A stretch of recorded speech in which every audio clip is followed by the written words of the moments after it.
The Panasonic G90. Is this 2019's perfect vlog camera? The G90 is Panasonic's latest mid-range mirrorless camera, and it's a true photo and video hybrid, much like its bigger brother, the GH5. The big upgrades in this camera from its predecessor, the G80, come in the video capabilities, making this mid-range mirrorless really pack a punch for filmmakers. It has a 20.3 megapixel micro four thirds sensor, which can record video at 4K at up to 30 frames per second, and even slow motion video in 1080 at 120 FPS. So this little camera is fully capable of getting that Peter McKinnon style B-roll. Video is recorded at a huge 100 megabits per second when you're in 4K. At 1080p, that's down to 28 megabits per second, and that's also combined with Panasonic's renowned time-lapse modes. So on paper, it seems like the perfect camera for YouTubers with its fully articulating OLED screen, built-in mic and headphone jack, image stabilization, and a whole host of lenses to choose from.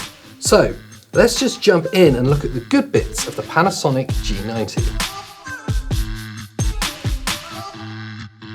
First up is the fact there's no time limit on your recording, even in 4K, and that's huge, so no 29:59 limit. For any mirrorless or DSLR camera, that's a really rare thing, especially for us in Europe. So the fact that you can record any clip length you desire really does make this quite a viable video camera. Next up is the fact that Panasonic have included the Vlog L profile internally on this camera, so no firmware upgraded to get a flat image profile for your video. Now that adds a huge amount of dynamic range and added benefits when you're color grading your image after your video.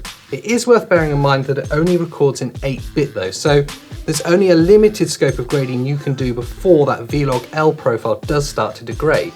The image stabilization in this camera is absolutely incredible. It works off a 5-axis system, which means, it means it's rock solid. If you're using it for any handheld, vlog style or run and gun style shooting that really this kind of mirrorless size camera is designed for, it's going to smooth out any light shakes that are going to happen from shooting handheld. It's really an important feature in any camera for that scenario and a great addition to the G90. And then we have the fully articulating, tilty, flippy OLED display. The fact that more cameras of this form, mirrorless or DSLR, don't have a fully articulating screen is still a mystery to me, but it's a welcome addition here. It articulates out from the side of the camera and rotates to being a front-facing monitor. So, really important for any vlog-style selfie shooters or one-man bands where you are framing or focusing the shots yourself. This camera has it built in, so no need for external monitors here. In general, it's just a feature-packed little camera that's a joy to use. Ergonomically, it feels great. The controls and all the manual dials are in a really nice, intuitive place. The menu is clear and easy to work with. You have lots of choice when it comes to frame sizes or frame rates. It just packs everything you want for video into a small mirrorless body. But with all that said, let's jump in and look at the bad bits of the Panasonic G90.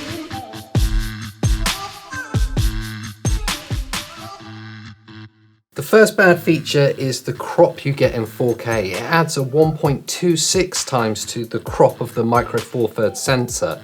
Sounds complicated, but basically, if you're using a 12mm lens, that will make the full frame equivalent 30mm, which makes any selfie, vlog style shooting quite hard, as you're going to have to get your arm quite far away from your body to get yourself in the frame.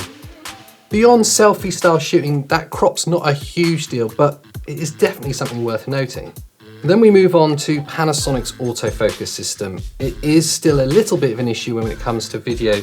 It's not as good as some of the comparisons you'll find with its competitors, such as Canon's dual pixel, but then that is a market leader. You'll find with the continuous autofocus on in this that you're going to get a little bit of hunting even when it's detected a face. It's still going to move slightly within the shot. It's not a deal breaker, it's definitely still a usable shot, but again, it is a flaw and worth noting if you're thinking about picking up the G90.